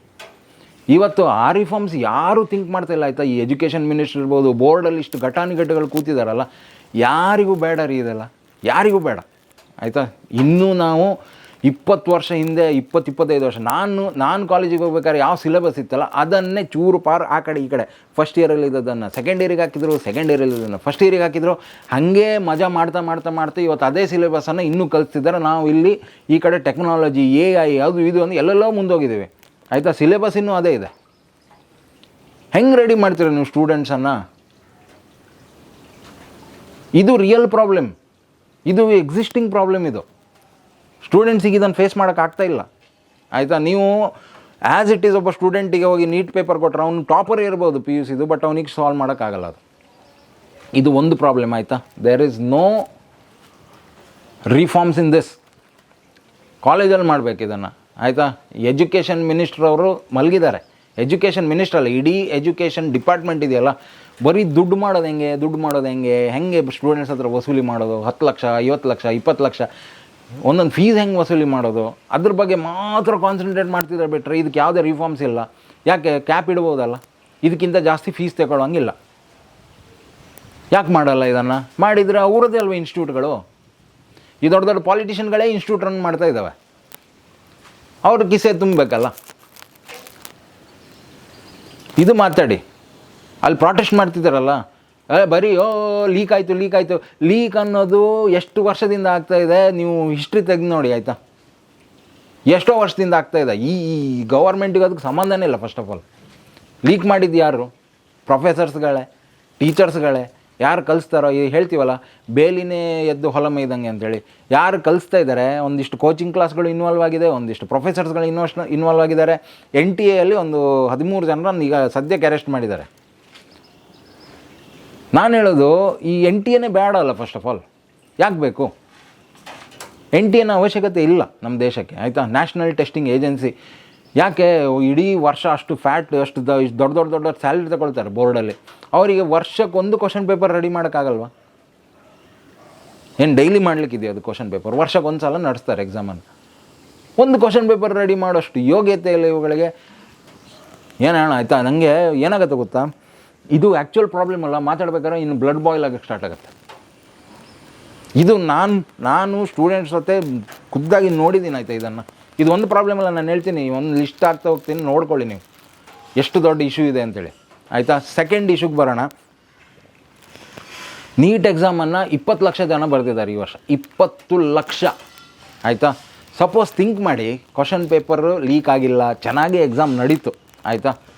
ನಡೆದ್ರೂ ಸೀಟ್ ಸಿಗೋದು ಬರೀ 66,000 ಮೆಡಿಕಲ್ ಸೀಟ್ಗಳು, MBBS ಸೀಟ್ಗಳಿದೆ. ಆಮೇಲೆ ಈ BDS, ಆಯುರ್ವೇದ ಅದೆಲ್ಲ ಸೇರಿ ಒಂದು 1,30,000 ಸೀಟ್ ಆಗುತ್ತೆ ಅಂದ್ಕೊಳ್ಳಿ. ಎಲ್ಲ ಬಂತು ಅದರಲ್ಲಿ. 20 ಲಕ್ಷ ಜನರಲ್ಲಿ ನೀವೇನೇ ಕ್ಯಾಲ್ಕುಲೇಷನ್ ಹಾಕಿ ಆಯಿತಾ, ಏನೇ ಮಾಡಿದರೂ ಸೀಟ್ ಸಿಗೋದು 1,30,000 ಜನರಿಗೆ ಮಾತ್ರ ಅಂದಮೇಲೆ ಇನ್ನೂ 18 ಲಕ್ಷ ಚಿಲ್ಲರೆ ಜನರಿಗೆ ಕೈಗೆ ಚಿಪ್ಪೇ ಗತಿ. ಇದು ಈ ವರ್ಷ ಅಂತಲ್ಲ, ಪ್ರತಿ ವರ್ಷ ಸೇಮ್ ಸೀನ್. ಇದು ಒಂದು ಎಕ್ಸಾಮಿಗಂತಲ್ಲ ಆಯಿತಾ. ನೀಟ್ ಎಕ್ಸಾಮಿಗೂ ಇದೇ ಸೀನ್, JEE ಎಕ್ಸಾಮಿಗೂ ಅದೇ ಸೀನ್. ಒಂದು 15-16 ಲಕ್ಷ ಜನ ಬರೀತಾರೆ, 1 ಲಕ್ಷ ಸೀಟ್ ಇದೆ. ಈ CA ಎಕ್ಸಾಮಿಗೂ ಅದೇ ಸೀನ್, UPSC ಎಕ್ಸಾಮಿಗೂ ಅದೇ ಸೀನ್. ಯಾವುದೇ ಎಕ್ಸಾಮ್ ತಗೊಳ್ಳಿ ಆಯಿತಾ, ನಂಬರ್ ಆಫ್ ಕ್ಯಾಂಡಿಡೇಟ್ಸ್ ಅಷ್ಟು ಹೈ ಇದೆ ಆಯಿತಾ. ಸಕ್ಸಸ್ ರೇಟೇ 2 to 3%. ಹೋಗಲಿ 5% ಸಕ್ಸಸ್ ರೇಟ್ ಇದ್ದರೆ ತುಂಬ ದೊಡ್ಡ ಫೀಲ್ಡ್ ಅದು, ಒಳ್ಳೆ ಸ್ಕೋಪ್ ಇದೆ ಅಂತ ಅಂದ್ಕೊಳ್ಳಿ ಆಯಿತಾ. ಅಂಥ ಒಂದು ಸಿಸ್ಟಮಲ್ಲಿ ಇದ್ದೀವಿ ನಾವು. ಇದ್ರ ಬಗ್ಗೆ ಯಾರು ಮಾತಾಡಿದಾರಾ? ಸರ್ ಈ 18 ಲಕ್ಷ ಜನರು ಏನು ಮಾಡ್ತಾರೆ ನೆಕ್ಸ್ಟು? ಏನೂ ಮಾಡೋಕ್ಕಾಗಲ್ಲ, ಸಿಸ್ಟಮ್ ಇರೋದೇ ಹಾಗೆ ಆಯಿತಾ. ಇದಕ್ಕೆ ಏನು ಗೊತ್ತಾ, ಫಸ್ಟ್ ಸೊಲ್ಯೂಷನ್ನೇ ಜನಸಂಖ್ಯೆ ನಿಯಂತ್ರಣ. ಗೊತ್ತಿದೆಯಲ್ಲ, ಇಷ್ಟಿಷ್ಟು ಜನ ಸ್ಟೂಡೆಂಟ್ಸ್ ಬರೀತಿದ್ದಾರೆ ಅಂದರೆ ನೆಕ್ಸ್ಟ್ ಬರೋ ಜನ್ರೇಷನ್ ಇನ್ನೂ ಜಾಸ್ತಿ ಆಗುತ್ತೆ ನಂಬರ್. ನಾನು ಜೆ ಇ ಬರಿಬೇಕಾದ್ರೆ 5 ಲಕ್ಷ ಜನ ಬರೀತಿದ್ರು, ಈಗ ಅದು 3 ಪಟ್ಟಾಗಿದೆ. ನಮ್ಮ ದೇಶ ಯಾವುದ್ರಲ್ಲಿ ಉದ್ಧಾರ ಆಗಿದೆ ಗೊತ್ತಿಲ್ಲ ಆಯಿತಾ. ಇದರಲ್ಲಿ ನಾವು ನಂಬರ್ 1 ಜನಸಂಖ್ಯೆಯಲ್ಲಿ. ಇದು ಕಡಿಮೆ ಮಾಡಿ, ಆಟೋಮೆಟಿಕ್ಲಿ ನಂಬರ್ ಆಫ್ ಸ್ಟೂಡೆಂಟ್ಸು ಕಡಿಮೆ ಆಗ್ತಾರೆ ಅಪಿಯರ್ ಆಗೋದು ಆಯಿತಾ. ಸಕ್ಸಸ್ ರೇಟು ಜಾಸ್ತಿ ಆಗುತ್ತೆ. ಹೋಗಲಿ, ಇದಾದರೂ ಬಿಡಿ. ಒಂದು ನೀಟಿಗೆ ಅರ್ಥ ಮಾಡ್ಕೊಳ್ಳಿ, ನೀಟ್ ಎಕ್ಸಾಮಿಗೆ ಅನ್ಲಿಮಿಟೆಡ್ ಅಟೆಂಪ್ಟ್ಸ್ ಕೊಟ್ಟಿದ್ದಾರೆ. ಅಂದರೆ ನೀವು ಈ ವರ್ಷ ಪಾಸ್ ಮಾಡಿಲ್ವಾ, ನೆಕ್ಸ್ಟ್ ಇಯರ್ ಬರೀರಿ, ನೆಕ್ಸ್ಟ್ ಇಯರು ಪಾಸ್ ಆಗಿಲ್ವಾ, ಅದ್ರ ನೆಕ್ಸ್ಟ್ ಇಯರ್ ಬರೀರಿ, ನೆಕ್ಸ್ಟ್ ಇಯರು ಪಾಸ್ ಆಗಿಲ್ವಾ, ಅದ್ರ ನೆಕ್ಸ್ಟ್ ಬರೀರಿ. ಏಜ್ ಲಿಮಿಟೇ ಇಲ್ಲ ಸರ್. ಪ್ರೆಷರ್ ಹೆಂಗೆ ಡೆವಲಪ್ ಆಗುತ್ತೆ. ಈ ಸಲ ನೀಟಿಗೆ ಸೆಕೆಂಡ್ ಪಿ ಯು ಸಿಯಲ್ಲಿರೋರು ಆಲ್ರೆಡಿ ಒಂದಿಷ್ಟು ಜನ ಇರ್ತಾರೆ, ಅವರೇ ಕಾಂಪಿಟೀಷನಲ್ಲಿದ್ದಾರೆ ಇಷ್ಟು ಜನ. ಅದ್ರ ಜೊತೆಗೆ ಲಾಸ್ಟ್ ಇಯರು ಕ್ಲಿಯರ್ ಆಗಿಲ್ಲ ಅಂತೇಳಿ ಅವರೊಂದಿಷ್ಟು ಜನ, ಅದ್ರ ಹಿಂದಿನ ವರ್ಷ ಕ್ಲಿಯರ್ ಆಗಿಲ್ಲ ಅಂತ ಅವರೊಂದಿಷ್ಟು ಜನ, ಅದ್ರ ಹಿಂದಿನ ವರ್ಷ ಕ್ಲಿಯರ್ ಆಗಿಲ್ಲ ಅಂತ ಅವರೊಂದಿಷ್ಟು ಜನ. 10 ಅಟೆಂಪ್ಟ್ ಮಾಡಿದ್ದಾರೆ ರೀ ಕೆಲವರು, 10 ಅಟೆಂಪ್ಟು ಇನ್ನೂ ಕ್ಲಿಯರ್ ಆಗಿಲ್ಲ, ಇನ್ನೂ ಮಾಡ್ತಾರೆ, ನೆಕ್ಸ್ಟ್ ವರ್ಷವೂ ಹೋಗಿ ಮಾಡ್ತಾರೆ ಅವರು.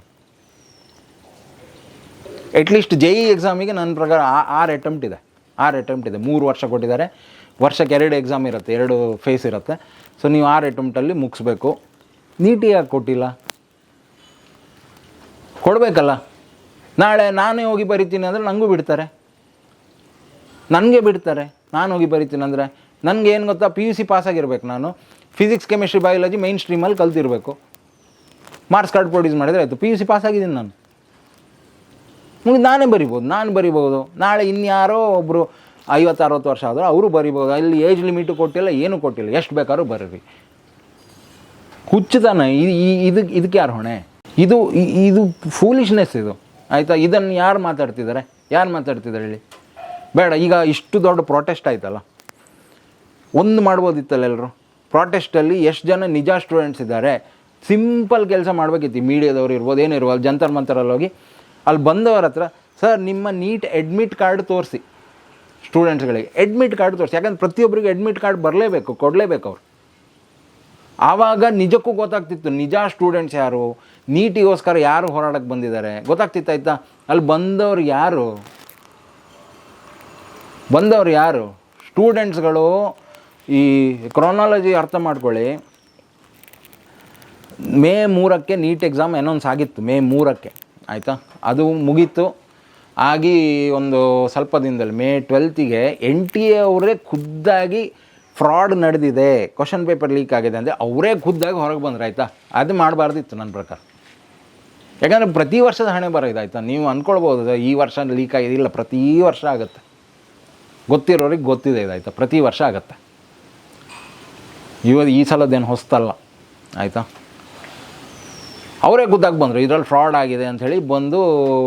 ಮೇ 15ಗೆ ಯೂಟ್ಯೂಬಲ್ಲಿ ವೀಡಿಯೋನೂ ಸಿಗುತ್ತೆ ನಿಮ್ಗೆ ಆಯಿತಾ. ಎಜುಕೇಷನ್ ಮಿನಿಸ್ಟ್ರ್ ಬಂದು ಎಪಾಲಜೈಸ್ ಮಾಡಿ ಈ ಥರ ಆಗಿದೆ, ಹಾಗಾಗಿ ರೀನೀಟ್ ಎಕ್ಸಾಮನ್ನು ಮಾಡ್ತೀವಿ, ಮುಂದೆ ಈ ಥರ ಪ್ರಾಬ್ಲಮ್ ಆಗಬಾರ್ದು ಅಂಥೇಳಿ ನಾವು ಕಂಪ್ಯೂಟರ್ ಬೇಸ್ಡ್ ಟೆಸ್ಟ್ CBTಯನ್ನು ಮಾಡ್ತೀವಿ ಅಂತ ಅದು ಕೂಡ ಹೇಳಿ ಆಯಿತಾ.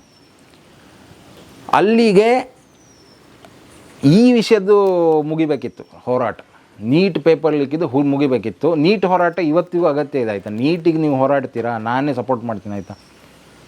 ಬರೀ ನೀಟ್ ಅಥವಾ JEE ಈ ಎಕ್ಸಾಮ್ನ ಕಾಂಪ್ಲೆಕ್ಸಿಟಿ ಇದೆಯಲ್ಲ, ಆಮೇಲೆ ಅದರಲ್ಲಿರುವಂಥ ಕೆಲವು ಡ್ರಾಬ್ಯಾಕ್ಸ್ಗಳು, ಅದಕ್ಕೋಸ್ಕರ ನೀವು ಹೋರಾಟ ಮಾಡಿ ಆಯಿತಾ. ಖಂಡಿತಕ್ಕೂ ಹೋರಾಟ ಮಾಡಬೇಕು, ಯೂತ್ ಮುಂದೆ ಬರಬೇಕು. ಬಟ್ ರಸ್ತೆ ಮೇಲೆ ಇಳಿದಲ್ಲ ಆಯಿತಾ. ಯೂತ್ಗಳ ಕೆಲಸ ಏನು ಗೊತ್ತಾ, ಆದಷ್ಟು ನಿಮ್ಮ ಅಮೂಲ್ಯ ಸಮಯವನ್ನು ಸ್ಟಡೀಸಿಗೆ, R&D ಸ್ಕಿಲ್ಸ್ ಡೆವಲಪ್ಮೆಂಟ್ ಆಯಿತಾ. R&D ಇಲ್ಲ ನಮ್ಮಲ್ಲಿ ದೇಶದಲ್ಲಿ, ಖಂಡಿತ ಇಲ್ಲ ಆಯಿತಾ. ನಾವೇನೆಂದರೆ ನಮ್ಮ ದೇಶದಲ್ಲಿ ಇವತ್ತು ನಡೀತಿರೋದು ಬರೀ ಸರ್ವಿಸ್ ಬೇಸ್ಡ್ ವರ್ಕ್ ಬಿಟ್ಟರೆ, ನಾವೇ ಸ್ವಂತ ನಮ್ಮ ಪ್ರಾಡಕ್ಟ್ ಡಿಸೈನು, ಪ್ರಾಡಕ್ಟು ಪೇಟೆಂಟ್ಸ್ಗಳು ಭಾಳ ಕಡಿಮೆ ಇದೆ. ಇಲ್ಲ ಅಂತ ಹೇಳ್ತಾಯಿಲ್ಲ, ಭಾಳ ಕಡಿಮೆ ಇದೆ. ಅದ್ರ ಮೇಲೆ ನಮ್ಮ ಯೂತ್ ವರ್ಕ್ ಮಾಡಬೇಕು. ಬಟ್ ಅದು ಎಲ್ಲೂ ಆಗ್ತಾಯಿಲ್ಲ ಆಯಿತಾ. ನಮ್ದು ಹೆಂಗಾಗಿದೆ ಅಂದರೆ ಸಿಸ್ಟಮಲ್ಲಿ ಪೇರೆಂಟ್ಸ್ಗಳು ಅದಕ್ಕೆ ಸ್ಟಿಕ್ ಆಗಿದ್ದಾರೆ ಆಯಿತಾ. ನೀವು ಹೈಸ್ಕೂಲ್ ಬರ್ತಿದ್ದಂಗೆ ಸ್ಟಾರ್ಟ್, ನೀನು ಡಾಕ್ಟರ್ ಆಗಬೇಕು, ನೀನು ಇಂಜಿನಿಯರ್ ಆಗಬೇಕು, ಅಲ್ಲಿಂದ ಸ್ಟಾರ್ಟ್ ಮಾಡ್ತಾಯಿದ್ದ ಫೌಂಡೇಶನ್ ಕೋರ್ಸ್. ಈ ಮಕ್ಕಳ ಮನಸ್ಥಿತಿ ಯಾವ ಥರ ಆಗುತ್ತೆ ಯಾರೂ ಥಿಂಕ್ ಮಾಡ್ತಾಯಿಲ್ಲ. ಸ್ಟೂಡೆಂಟ್ಸು ಹೋಗ್ತಾ they go through such a difficult thing ಆಯಿತಾ. 2 ವರ್ಷ ಅಲ್ಲ, 3-4 ವರ್ಷ ಒಂಥರ ಜೈಲಲ್ಲಿರೋ ಥರ. ಮನೆ ಬಿಟ್ಟು ಹೊರಗೆ ಹೋಗಲ್ಲ, ಯಾವುದೇ ಫಂಕ್ಷನ್ಸ್ ಅಟೆಂಡ್ ಮಾಡಲ್ಲ, ಯಾರ ಜೊತೆ ಮಾತಾಡ್ಸಲ್ಲ. ಕಾಲೇಜು ಕೋಚಿಂಗು ಮನೆ, ಕಾಲೇಜು ಕೋಚಿಂಗು ಮನೆ, ಟೆಸ್ಟ್, ನಿದ್ದೆನೂ ಇಲ್ಲ, ಊಟ ಸರಿ ಮಾಡಲ್ಲ.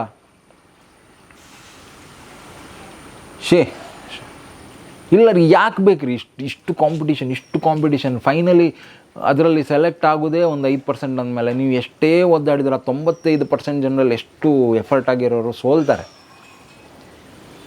ಏನೂ ಮಾಡೋಕ್ಕಾಗಲ್ಲ ರೀ. ಅವ್ರ ಮನಸ್ಥಿತಿ ನೋಡಿದರೆ, ಅವರ ಸೈಕಾಲಜಿ ಆಯಿತಾ, ನೀವು ಹೇಳ್ತಿರಲ್ಲ, ಅವರು ಇದು ಮಾಡಿಕೊಂಡ್ರು, ಸ್ಟೆಪ್ ತಗೊಂಡು ಹೋದರು, ಸೂಸೈಡ್ ಮಾಡಿಕೊಂಡ್ರು. ನಾನು ಆ ಲಾಸ್ಟ್ ವೀಡಿಯೋದಲ್ಲಿ ಹೇಳಿದ್ದೆ ಆಯಿತಾ, ಸೂಸೈಡ್ ಅನ್ನೋದು ಸ್ಟೂಡೆಂಟ್ಸಿಗೆ ಮಾತ್ರ ಸೀಮಿತ ಅಲ್ಲ.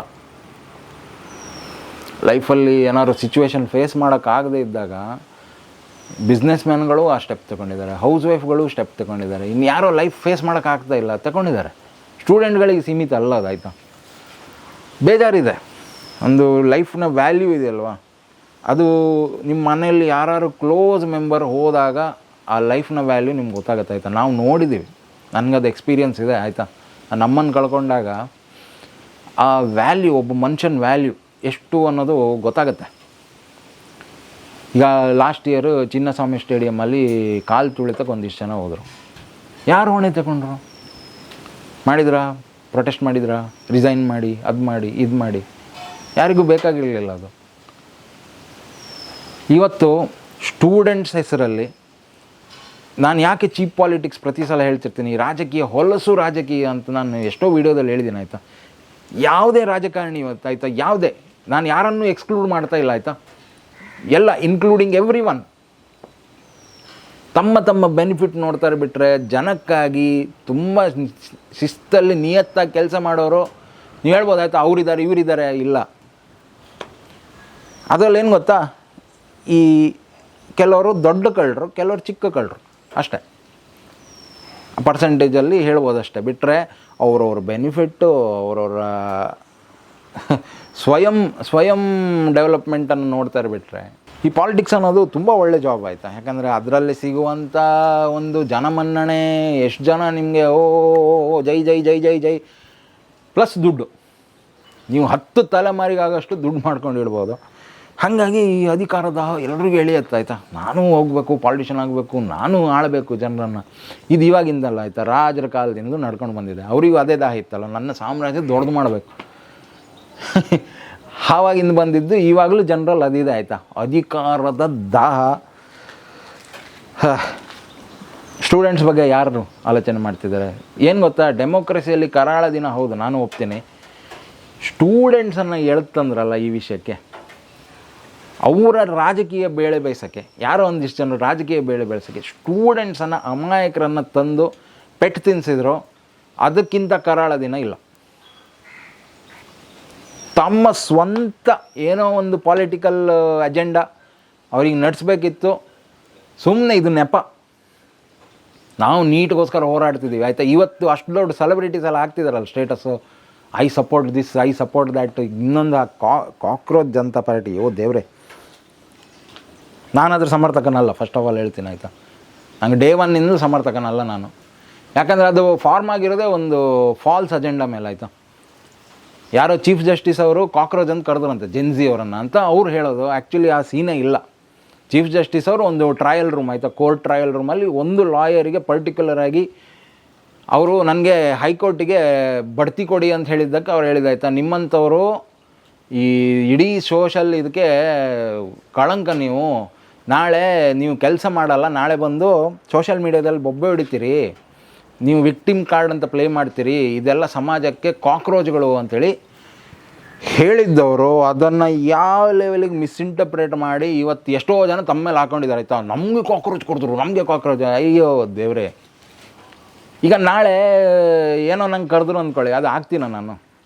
ಮೊನ್ನೆ ಒಬ್ಬ ಕಮೆಂಟ್ ಹಾಕಿದ್ದೆ ನನ್ನ ಆ ವಿಡಿಯೋಗೆ, ಜೈ ಕನ್ನಡದಲ್ಲಿ ಆಯಿತಾ, what kind of a teacher are you ಅಂಥೇಳಿ. ಈಗ ಅವ್ನ ಕಮೆಂಟಿಂದ ನನ್ನ ಟೀಚಿಂಗ್ ಸ್ಕಿಲ್ಸಲ್ಲಿ ಏನಾದ್ರು ಚೇಂಜಸ್ ಬರುತ್ತಾ? ಇಲ್ಲಲ್ವ. ನನ್ನ ಟೀಚಿಂಗ್ ಸ್ಕಿಲ್ ನಂಗೆ ಗೊತ್ತು ನಾನು ಯಾವ ಥರ ಟೀಚರ್ ಅಂಥೇಳಿ.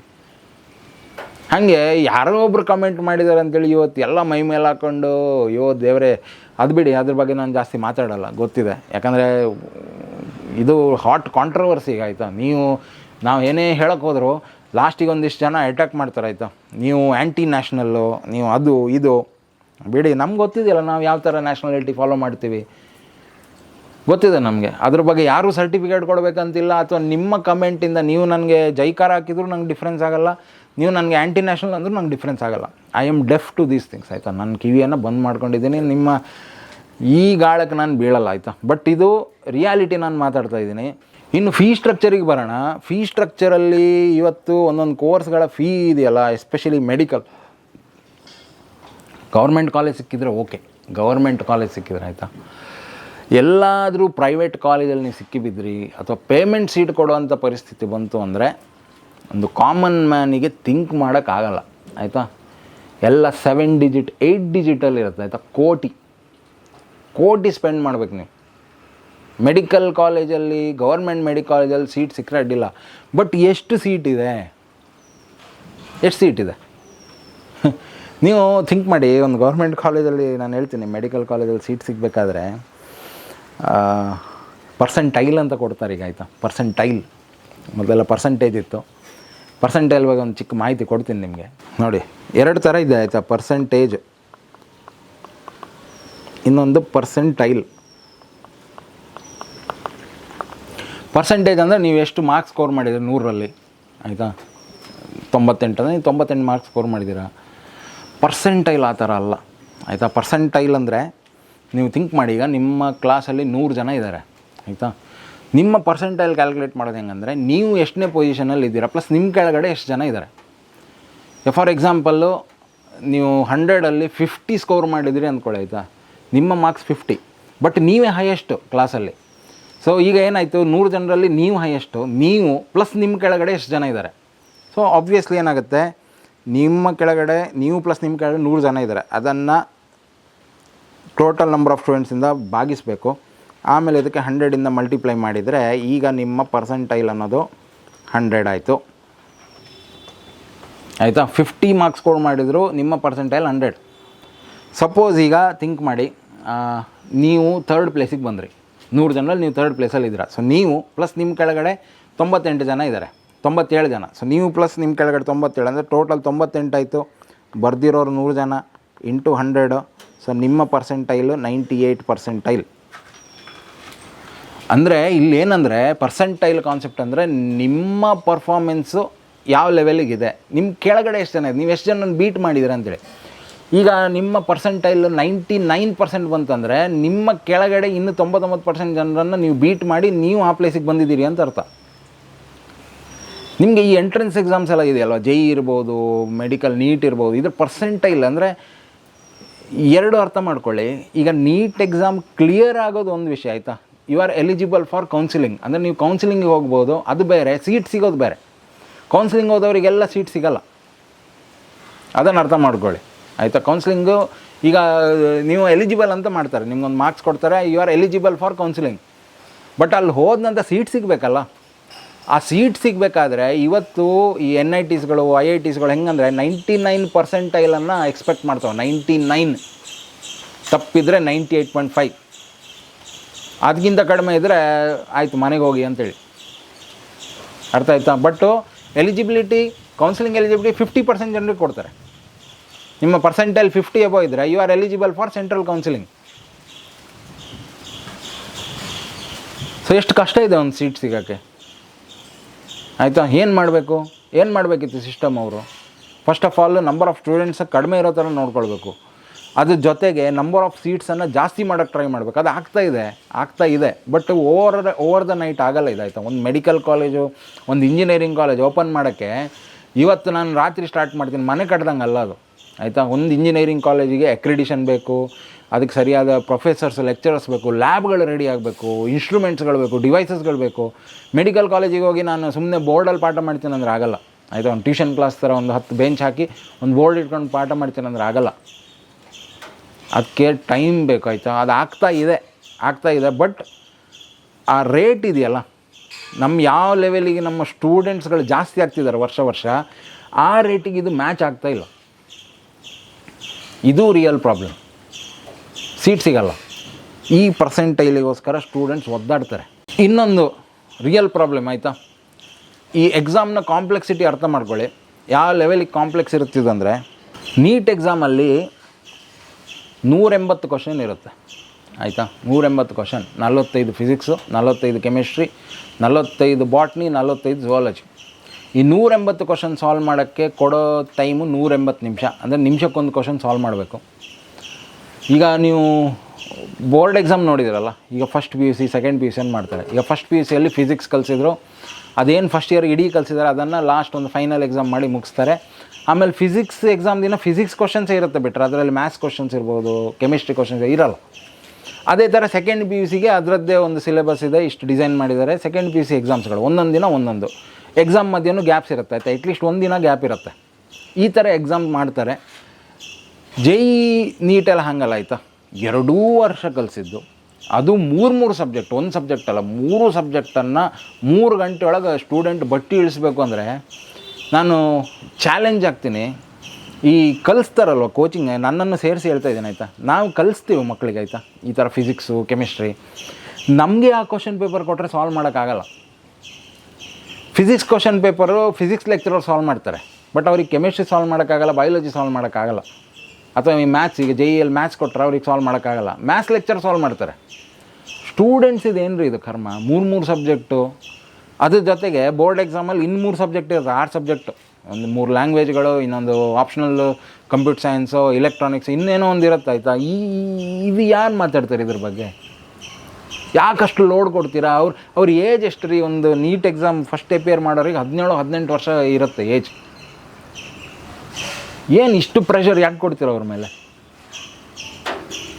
ಏನು ಈಸಿನಾ ಅದು? ಅಷ್ಟು ಆ ಲೆವೆಲ್ ಕಾಂಪ್ಲೆಕ್ಸಿಟಿ ಇಟ್ಟಿದ್ದಾರೆ.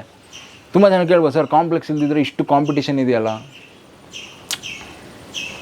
ಇಲ್ಲಿ ಏನು ಹೇಳೋಣ ಹೇಳಿ, ಸಿಸ್ಟಮಲ್ಲಿ ಇದು ಈಗ ಅವ್ರು ಹೇಳೋದು ಸರಿಯೇ ಆಯಿತಾ. ಈಗ ಕಾಂಪ್ಲೆಕ್ಸಿಟಿ ಇಟ್ಟಿಲ್ಲ, ಎಲ್ಲ ಈಸಿ ಇಟ್ಟರೆ ಕ್ವಶನ್ನು ಎಲ್ಲರೂ ಕ್ಲಿಯರ್ ಮಾಡ್ತಾರೆ, ಎಲ್ಲರೂ 100% ಬರುತ್ತೆ. ಯಾರಿಗೆ ಸೀಟ್ ಕೊಡ್ತೀರಾ ಆಮೇಲೆ? ಟಫ್ನೆಸ್ ಬೇಕು ಇಂಥ ಎಕ್ಸಾಮ್ಸಿಗೆ. ಬಟ್ ಏನು ಗೊತ್ತಾ, ಇಲ್ಲಿ ತುಂಬ ದೊಡ್ಡ ರೋಲ್ ಪ್ಲೇ ಮಾಡೋದು ಪೇರೆಂಟ್ಸ್ಗಳಾಯಿತು. ಪೇರೆಂಟ್ಸ್ಗಳು ಒಂದು ತಮ್ಮ ಮಕ್ಕಳಿಗೆ ನೀನು ಡಾಕ್ಟ್ರ್ ಆಗಲೇಬೇಕು, ಇಂಜಿನಿಯರ್ ಆಗಲೇಬೇಕು, ಎಷ್ಟು ದುಡ್ಡು ಬೇಕಾದ್ರೂ ನಾನು ಸ್ಪೆಂಡ್ ಮಾಡೋಕ್ಕೆ ರೆಡಿ ಇದ್ದೀನಿ, ಕೋಚಿಂಗ್ ಕ್ಲಾಸಿಗೆ ಹಾಕ್ತೀನಿ, ಅಲ್ಲಿ ಹಾಕ್ತೀನಿ, ಇಲ್ಲಿ ಹಾಕ್ತೀನಿ, ಕಲಿ ಕಲಿ ಕಲಿ. ಅಲ್ಲಿ ಮಿಸ್ ಹೊಡೆದಿದೆ ನಮ್ಮ ಸೊಸೈಟಿ. ನೀವು ಹೆಂಗೆ ನಿಮ್ಮ ಮಕ್ಕಳನ್ನ ರೆಡಿ ಮಾಡಬೇಕಂದ್ರೆ, ನಾಳೆ ಎಕ್ಸಾಮ್ ಕ್ಲಿಯರ್ ಆಗಿಲ್ವಾ ಬಿಟಾಕು, ಇನ್ನೇನೋ ಒಂದು ಮಾಡೋಣ, ಈ ಥರ ಗೈಡೆನ್ಸ್ ಕೊಡಬೇಕು. ಬಟ್ ಅದಾಗ್ತಾಯಿಲ್ಲ ಆಯಿತಾ. ಇನ್ನು ನೀಟ್ ಎಕ್ಸಾಮಲ್ಲಿ ನಿಮ್ಗೆ ಗೊತ್ತಿದೆ, ಹೇಳಿದ್ನಲ್ಲ 1 ನಿಮಿಷಕ್ಕೆ 1 ಕ್ವಶನ್ ಸಾಲ್ವ್ ಮಾಡಬೇಕು.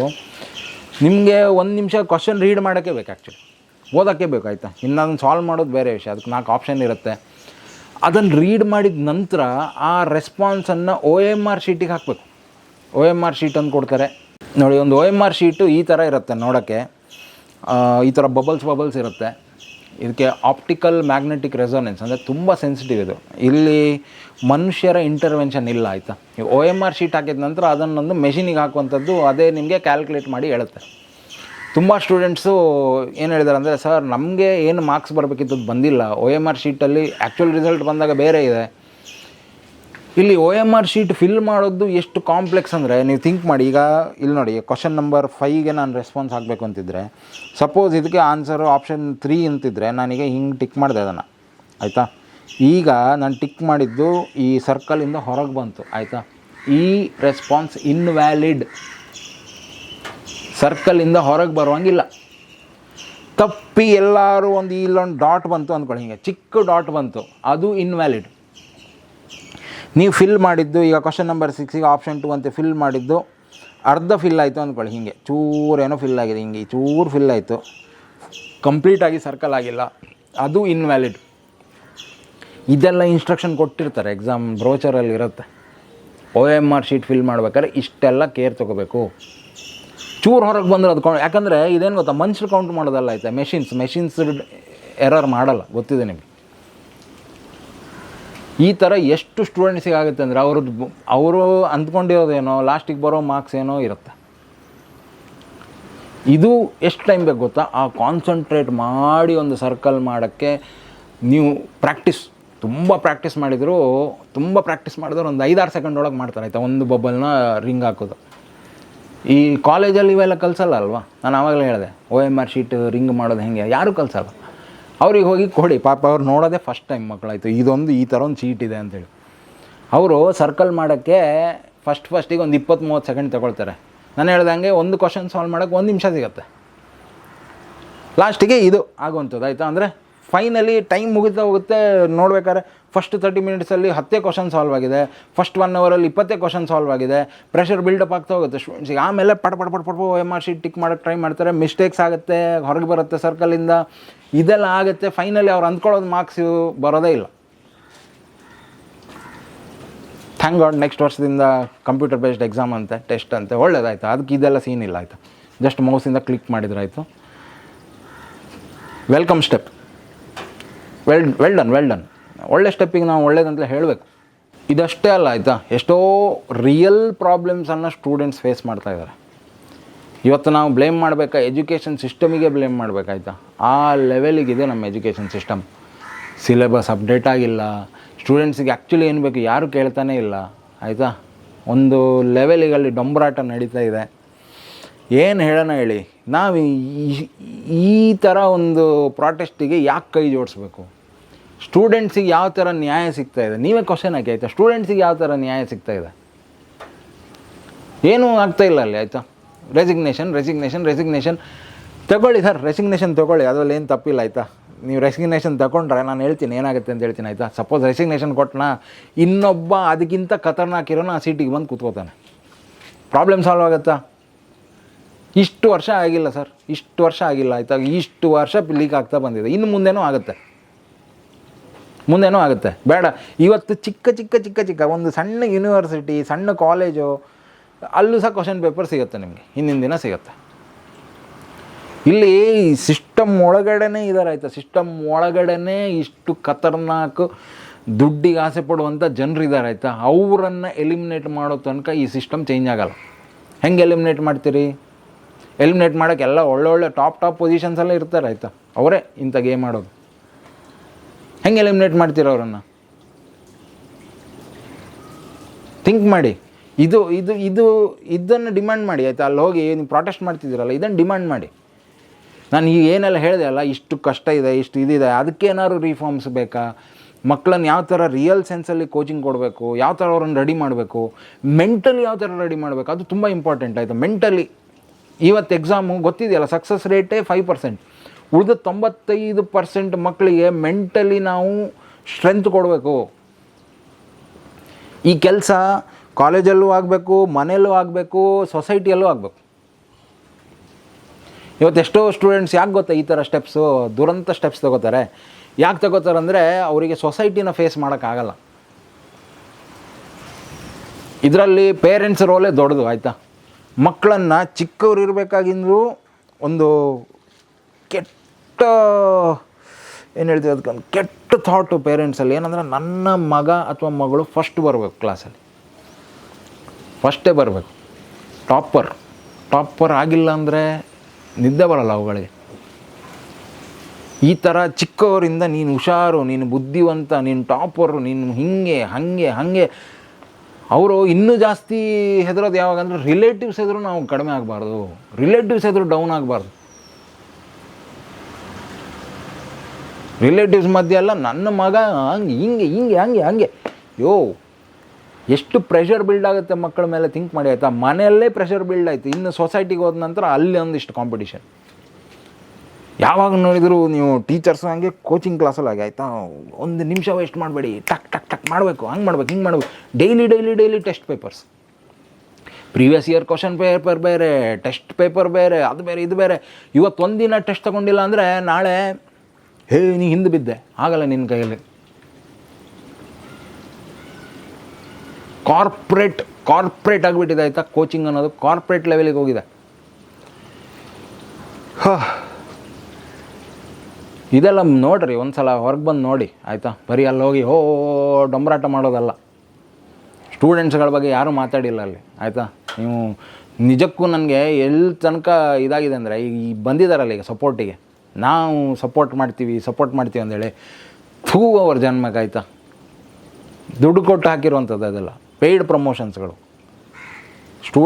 ನಿಜಕ್ಕೂ ಸ್ಟೂಡೆಂಟ್ಸು ಸೈಡಲ್ಲಿ ನಿಂತು ಥಿಂಕ್ ಮಾಡಿದ್ದಿದ್ರೆ ಇವತ್ತು ಆ ಪ್ರೊಟೆಸ್ಟಿಗೆ 1 ಜನನೂ ಹೋಗ್ತಿರಲಿಲ್ಲ.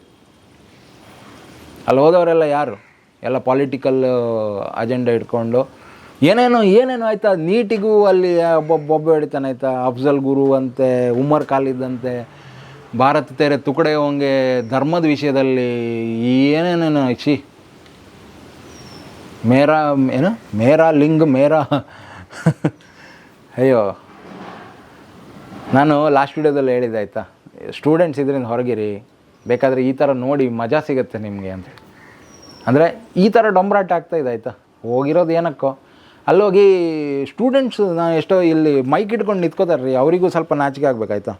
ನೀವು ನಿಜ ಪರ್ಸನ್ಸನ್ನು ಇಂಟರ್ವ್ಯೂ ಮಾಡಿ, ಅಲ್ಲಿ ಹೋಗಿ ಯಾರೋ ದಾರಿ ಮೇಲೆ ಸಿಕ್ಕಿದಂತೆ ಅವತ್ತ ಮೈಕ್ ಇಟ್ಕೊಂಡು ನೀವು ಇಲ್ಲಿ ಏನಕ್ಕೆ ಬಂದಿದ್ರೋ, ನಾವು ಇಲ್ಲಿ ನೀಟ್ ಪ್ರೊಟೆಸ್ಟಿಗೆ ಬಂದಿದ್ದೀವಿ, ನೀಟ್ ಫುಲ್ ಫಾರ್ಮ್ ಏನು ಗೊತ್ತಿಲ್ಲ, ಏನಕ್ಕೆ ಪ್ರೊಟೆಸ್ಟ್ ಆಗ್ತಾಯಿದೆ ಗೊತ್ತಿಲ್ಲ, ನಿಮ್ಮ ಡಿಮಾಂಡ್ ಏನು, ನಮಗೆ ಅದು ಬೇಕು, ಏನೋ ಒಂದು ಡಿಮಾಂಡ್. ನೀವೇನು ಮಾಡ್ತಿದ್ದೀರಾ, ನಾನು ಸೈಕಾಲಜಿ ಸ್ಟೂಡೆಂಟ್. ಅಯ್ಯೋ ದೇವ್ರೇ. ಸ್ಟೂಡೆಂಟ್ಸ್ಗಳು ಪ್ರೊಟೆಸ್ಟ್ ಮಾಡಬೇಕು, ಯಾವುದು ಗೊತ್ತಾ, ಸಿಸ್ಟಮ್ ಎಗೇನ್ಸ್ಟ್ ಪ್ರೊಟೆಸ್ಟ್ ಮಾಡಿ. ಸಿಸ್ಟಮ್ ಎಗೇನ್ಸ್ಟ್ ಆಯಿತಾ. ಸಿಸ್ಟಮಲ್ಲಿ ಎಷ್ಟೋ ರಿಫಾರ್ಮ್ಸ್ ಆಗಬೇಕಾಗಿದೆ ಆಯಿತಾ. ಇವತ್ತು 20 ವರ್ಷದ ಹಿಂದಿನ ಸಿಲೆಬಸ್ ನಾವು ಕಲಿತು ನಾಳೆ ಹೆಂಗಾಗಿದೆ ಅಂದರೆ, ಕ್ಲಾಸಲ್ಲಿ ನಿಮಗೆ ಅನ್ನ ಮಾಡೋದು ಹೇಗಂತ ಕಲಿಸಿ ಎಕ್ಸಾಮಲ್ಲಿ ಬಿರಿಯಾನಿ ಮಾಡೋದು ಹೇಗೆ ಅಂತ ಕೇಳ್ದಂಗೆ ಆಯ್ತಾಯ್ತಾ. ಹೊರಗಡೆ ಮಾರ್ಕೆಟಲ್ಲಿ ಇವತ್ತಿರೋ ಡಿಮಾಂಡೇ ಬೇರೆ. ಇನ್ನೊಂದು ಫೈನಲ್ ಆಯಿತಾ, ಫೈನಲ್ ಹೇಳಿ ಮುಗಿಸ್ಬಿಡ್ತೀನಿ. ರಿಸರ್ವೇಷನ್ ಆಯಿತಾ. ಕೆಲವರಿಗೆ ಚುರ್ರ ಅನ್ಬೋದು ಆಯಿತಾ. ಈಗ ನೀವು ಯಾರು ರಿಸರ್ವೇಷನ್ ಬೇಕು ಅಗತ್ಯ ಇದೆ, ಹೌದು ಅಗತ್ಯ ಇದೆ, ರಿಸರ್ವೇಷನ್ ಖಂಡಿತಕ್ಕೂ ಬೇಕಾಯ್ತಾ. ಬಟ್ ಜಾತಿ ವಿಷಯ ಮೇಲೆ ಅಲ್ಲ. ಫೈನಾನ್ಷಿಯಲಿ ಯಾರು ಡೌನ್ ಟ್ರಾಡನ್ ಇದ್ದಾರೆ, ಯಾರಿಗೆ ನಿಜಕ್ಕೂ ಅವಶ್ಯಕತೆ ಇದೆ ಅವ್ರಿಗೆ ಕೊಡಿ ರಿಸರ್ವೇಷನ್ ಆಯಿತಾ. ಇವತ್ತು ಹೆಂಗಾಗಿದೆ ಗೊತ್ತಾ ನಮ್ಮ ಸಿಸ್ಟಮಲ್ಲಿ, JEನೇ ಥಿಂಕ್ ಮಾಡಿ ಆಯಿತಾ. ಜನರಲ್ಲಿಗೆ ಬೇರೆಯೇ ಕಟ್ ಆಫ್, ನೆಕ್ಸ್ಟ್ OBCಗೆ ಬೇರೆಯೇ ಕಟ್ ಆಫ್, SC STಗೆ ಬೇರೆ ಕಟ್ ಆಫ್, ಫಿಸಿಕಲಿ ಹ್ಯಾಂಡಿಕ್ಯಾಪ್ಟಿಗೆ ಬೇರೆ ಕಟ್ ಆಫ್. ಈ ಸಲ ಕಟ್ ಆಫ್ ಎಷ್ಟು ಬಂದಿದೆ ಅಂದರೆ 93% ಬಂದಿದೆ JEಗೆ, ಜನರಲ್ ಕ್ಯಾಟಗರಿಗೆ ಆಯಿತಾ. OBCಗೆ 81% ಬಂದಿದೆ. ಆ ಡಿಫ್ರೆನ್ಸ್ ಇದೆಯಲ್ಲ, ನೀವು ಥಿಂಕ್ ಮಾಡಿ.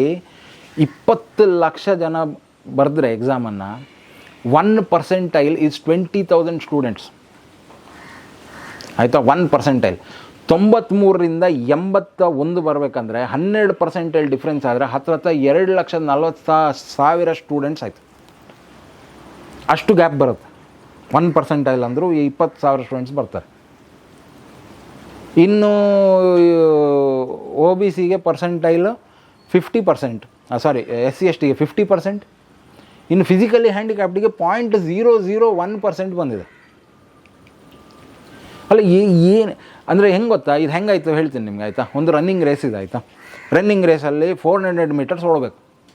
ಸೊ ನೀವೇನು ಹೇಳ್ತಿದ್ದೀರಾ, ಜನರಲ್ ಕ್ಯಾಟಗರಿ ಅವರು 400 ಮೀಟರ್ಸ್ ಓಡಿ, OBC ಅವರು 300 ಮೀಟರ್ಸ್ ಓಡಿ, SC ST ಅವರು 200 ಮೀಟರ್ಸ್ ಓಡಿ, ಫಿಸಿಕಲಿ ಹ್ಯಾಂಡಿಕ್ಯಾಪ್ಟ್ ಇದ್ದವರು ಓಡೋದೇ ಬೇಡ, ಅಲ್ಲೇ ಕೂತ್ಕೊಳ್ಳಿ. ನೀವು ರೇಸನ್ನು ಈ ಥರ ಒಂದು ಜಸ್ಟಿಫೈ ಆಗುತ್ತೆ ಥಿಂಕ್ ಮಾಡಿ. ಎಷ್ಟೇ ಎಫರ್ಟ್ ಹಾಕಿದ್ರು 400 ಮೀಟ್ರ್ ಓಡೋಕ್ಕೂ 300 ಮೀಟ್ರ್ ಓಡೋಕ್ಕೂ ಡಿಫ್ರೆನ್ಸ್ ಇದೆ.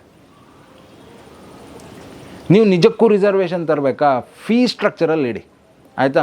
ಜನರಲ್ ಅವರು ಕ್ಲಿಯರ್ ಮಾಡಿದರೆ ಫುಲ್ ಫೀಸನ್ನು ಕೊಡಬೇಕು, OBC ಅವ್ರು ಕ್ಲಿಯರ್ ಮಾಡಿದರೆ 70% ಫೀಸ್ ಕೊಟ್ಟರೆ ಸಾಕು, ಇನ್ನು ಫಿಸಿಕಲ್ ಹ್ಯಾಂಡಿಕ್ಯಾಪ್ಟವ್ರು ಕೊಡೋದೇ ಬೇಡ, ಫ್ರೀಯಾಗಿ ನಾವೇ ಕಲಿಸ್ತೀವಿ. ಈ ಥರ ಮಾಡಿ ಆಯಿತಾ. ನಿಜಕ್ಕೂ ಅದು ಆ ಟೈಪ್ ರಿಸರ್ವೇಷನ್ ಅವಶ್ಯಕತೆ ಇದೆ ಆಯಿತಾ. ಫೈನಾನ್ಷಿಯಲಿ ತುಂಬ ಜನ ಹಿಂದಿದ್ದಾರೆ, ಅವ್ರಿಗೆ ಕೊಡಿ. ಫೀ ಸ್ಟ್ರಕ್ಚರಲ್ಲಿ ರಿಸರ್ವೇಷನ್ ಇಡಿ. ಅದು ಬಿಟ್ಟು ನೀವು ಮಾರ್ಕ್ಸಲ್ಲೇ ರಿಸರ್ವೇಷನ್ ಇಟ್ಟರೆ ಅಲ್ಲಿ ಅರ್ಥನೇ ಇಲ್ಲ ಆಯಿತಾ. ಜಸ್ಟಿಫೈ ಆಗಲ್ಲ ಇದು. ತುಂಬ ಜನ ಹೇಳ್ತಾರೆ ಎಷ್ಟು ಕಷ್ಟಪಟ್ಟಿದ್ದಾರೆ ಗೊತ್ತಾ ಒಂದು ಕಾಲದಲ್ಲಿ. ಆ ಕಾಲ ಬಿಡಿ ಸರ್, ಈಗ ಎಲ್ಲ ಇಂಟರ್ನೆಟ್ ಯುಗದಲ್ಲಿದ್ದೀವಿ. ನಿಜಕ್ಕೂ ಅಷ್ಟು ತುಂಬ ತುಂಬ ಹಿಂದುಳಿದವರಿದ್ದರೆ ಅವರಿಗೆ ಇದರಲ್ಲೆಲ್ಲ ಬೆನಿಫಿಟ್ ಕೊಡಿ ಆಯಿತಾ. ಕೋಚಿಂಗ್ ಕೊಡಿ, ಅವರಿಗೆ ಫ್ರೀಯಾಗಿ ಕೊಡಿ, ಅವ್ರಿಗೋಸ್ಕರ ಇನ್ಸ್ಟಿಟ್ಯೂಟ್ಸನ್ನು ರೆಡಿ ಮಾಡಿ, ಅದೆಲ್ಲ ಮಾಡಿ ಆಯಿತಾ. ಅವ್ರಿಗೆ ಅಪ್ಲಿಫ್ಟ್ಮೆಂಟಿಗೆ ಏನು ಮಾಡಬೇಕು ಅದೆಲ್ಲ ಮಾಡಿ. ಮಾರ್ಕ್ಸಲ್ಲಿ ಈ ಥರ ಗೇಮ್ ಆಡಬೇಡಿ. ನೀವು ಇಷ್ಟು ಸ್ಕೋರ್ ಮಾಡಿದ್ರೆ ಸಾಕು, ಇನ್ನಿಷ್ಟೇ ಸ್ಕೋರ್ ಮಾಡಿದರೆ ಸಾಕು, ಇದೆಲ್ಲೂ ಜಸ್ಟಿಫೈ ಆಗಲ್ಲ. ಇದು ದೊಡ್ಡ ಪ್ರಾಬ್ಲಮ್ ನಮ್ಮ ದೇಶದಲ್ಲಿ. ಅದಕ್ಕಾಗಿಯೇ ಇವತ್ತೇನು ಗೊತ್ತಾ, ಈ ತುಂಬ ಮೆರಿಟರಿಯಸ್ ಸ್ಟೂಡೆಂಟ್ಸು ಅವರಷ್ಟಕ್ಕೆ ಅವರು ಕಲ್ತ್ಕೊಂಡು ಹೊರ ದೇಶಕ್ಕೆ ಹೋಗಿ ಸೆಟ್ಲಾಗಿದ್ದಾರೆ. ನಾನೇ ನೋಡಿದ್ದೀನಿ ಆಯಿತಾ. ಇವತ್ತು ನಾಸಾದಲ್ಲಿ 30% ಇಂಡಿಯನ್ಸ್, ಮೈಕ್ರೋಸಾಫ್ಟಲ್ಲಿ 30% ಇಂಡಿಯನ್ಸ್, ಇನ್ನೊಂದು ಯಾವುದೋ ಕಂಪನಿಯಲ್ಲಿ 30% ಇಂಡಿಯನ್ಸ್, ಗೂಗಲ್ CEO ನಮ್ಮ ಇಂಡಿಯನ್. ಅವ್ರು ಅಷ್ಟು ಜನರಿಗೂ ಒಂದು ಸಿಂಪಲ್ ಕರೆದೇಳಿ ಆಯಿತಾ, ವಾಪಸ್ ಇಂಡಿಯಾಗೆ ಬರ್ತೀರಾ ಕೇಳಿ. ಪರ್ಮನೆಂಟ್ ಜಾಬ್ ಎಲ್ಲ ಬಿಟ್ಟು ಇಲ್ಲಿ ಜಾಬ್ ಮಾಡ್ತೀರಾ ಕೇಳಿ. ಇರ್ಬೋದು ಒಂದು 5% ಜನ ಹಾಂ ಹೌದು ನಮ್ಮ ದೇಶ ನಮ್ಮ ದೇಶಕ್ಕೋಸ್ಕರ ನಾವು ಏನಾದ್ರು ಮಾಡ್ಬೇಕಂತ ಬರ್ಬೋದು. ಸ್ವದೇಶ್ ಫಿಲ್ಮಲ್ಲಿ ಬಂದ್ರಲ್ಲ ಹಾಗೆ ಶಾರುಖ್ ಖಾನ್ ವಾಪಸ್ ಬಂದರು ನೋಡಿ, ಹಂಗಂದು 5% ಸಿಗ್ತಾರೆ. ಉಳಿದ 95% ಜನ ನಮ್ಮ ಟ್ಯಾಲೆಂಟು, ನಮ್ಮ ಬ್ರೈನ್ಸು ನಮ್ಮ ದೇಶದಲ್ಲಿ ಕಲಿತು ಇವತ್ತು ಬೇರೆ ದೇಶನ ಉದ್ಧಾರ ಮಾಡ್ತೇವೆ.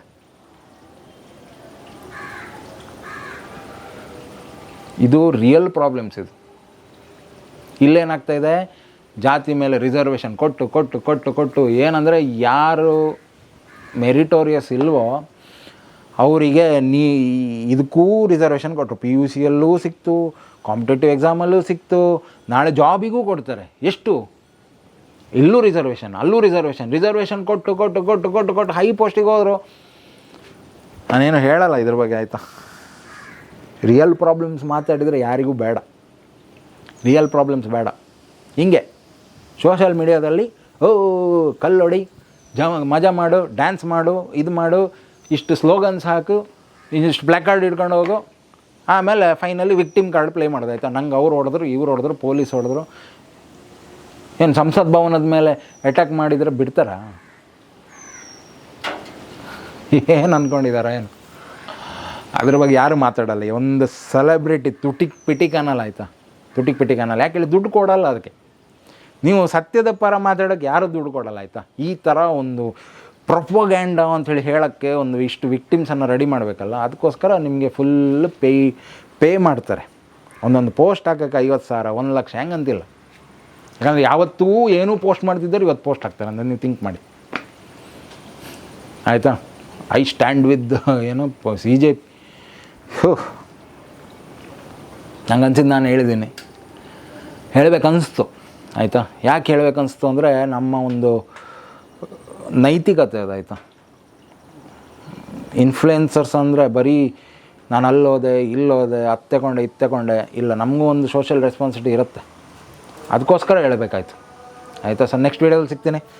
Take care. ನಿಮ್ಗೆ ಏನು ಅನಿಸುತ್ತೋ ಅದನ್ನು ಮಾಡಿ.